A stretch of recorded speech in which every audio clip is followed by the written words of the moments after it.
Šiandien atidarome vieno paveikslo parodą iš Valstybinio Ermitažo muziejaus aukso fondo.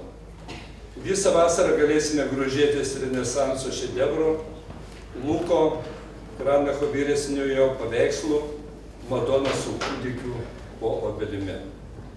Tai galime pasidžiaugti, kad turime tokių draugų, kurie vertina mūsų miestą, išskiria iš daugelio pasaulio miestų.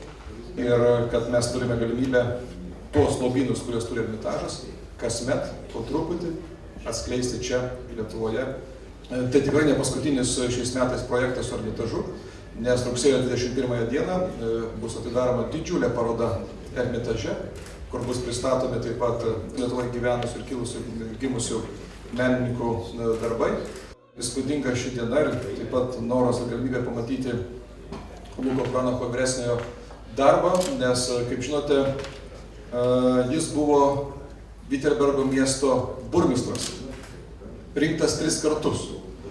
Pagalvoju, kaip skiriasi darbai ir gyvenimas. Gali ir miestui vadovauti, dar turėti laiko tapyti šedevrus.